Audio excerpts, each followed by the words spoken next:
Soybean में मजबूती बरकरार, स्टॉक घटा तो भावों ने पकड़ी रफ्तार। नमस्कार, मैं हूं प्रज्ञा और आप देख रहे हैं न्यूज मार्केट 24।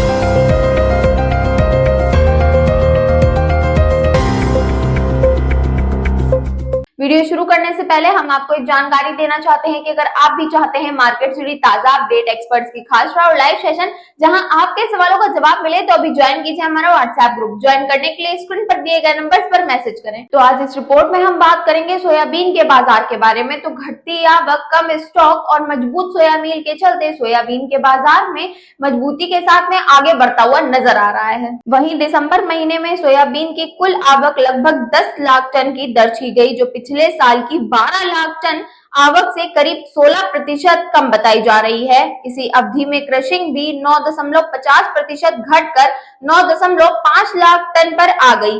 1 जनवरी की स्थिति में प्रोसेसर, स्टॉकिस्ट और किसानों के पास कुल मिलाकर 66.53 लाख टन सोयाबीन स्टॉक उपलब्ध बताया गया है। यह स्टॉक पिछले वर्ष की समान अवधि की तुलना में करीब 27% कम है, जिससे बाजार को मजबूत समर्थन मिलता हुआ नजर आ रहा है। अब अगर बात की जाए महाराष्ट्र कीर्ति प्लांट की, तो तकनीकी चार्ट पर सोयाबीन के भाव लगभग सभी अहम बाधाओं को पार करते हुए नजर आ रहे हैं। महाराष्ट्र कीर्ति प्लांट में भाव अब न्यूज मार्केट 24 के पिछले साप्ताहिक अपडेट में बताए गए 5,500 के लक्ष्य को हासिल कर चुके हैं।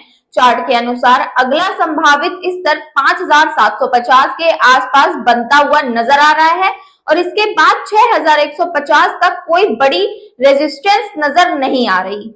अब अगर बात की जाए कि सोयाबीन के बाजार में आगे के क्या संकेत देखने को मिल रहे हैं, तो घरेलू बाजार में सप्लाई की कमी और सोया मील की मजबूती के चलते सोयाबीन के भावों को मजबूत सहारा मिलता हुआ नजर आ रहा है। नवंबर के अंत से अब तक सोया मील के भाव में 500 से 600 रुपए प्रति क्विंटल की बढ़ोतरी दर्ज की गई है। हालांकि रिकॉर्ड उत्पादन की उम्मीद के चलते पिछले 10 दिनों में ब्राजील मूल के सोया मील के भाव में कमजोरी होती हुई नजर आ रही है, लेकिन भारत में सोया मील की सीमित उपलब्धता तेजी को फिलहाल समर्थन दे रही है।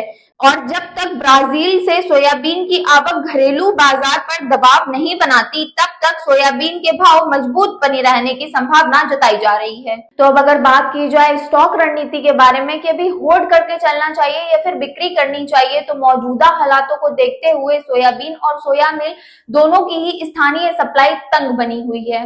इसी को देखते हुए सलाह दी जा रही है कि मौजूदा स्तरों पर 50% स्टॉक में मुनाफा बुक करें और शेष 50% स्टॉक होल्ड रखें। अब कीर्ति प्लांट का 5,500 का स्तर महत्वपूर्ण स्टॉक लेवल माना जा रहा है। तो कुल मिलाकर जब तक इस स्तर के नीचे रिवर्सल के साथ ब्रेक नहीं आता, तब तक अपने स्टॉक को होल्ड करने की रणनीति अपनाना आपके लिए बेहद फायदेमंद साबित हो सकता है। और अगर आप भी जानना चाहते हैं सोयाबीन और तिलहन बाजार की पूरी जानकारी और एक्सपर्ट्स की खास राय, तो अभी ज्वाइन कीजिए हमारा प्रीमियम या सेमी प्रीमियम प्लान। इसके लिए स्क्रीन पर दिए गए नंबर्स पर कांटेक्ट करें या QR कोड को स्कैन करें। तो जुड़े रहिए न्यूज मार्केट 24 के साथ।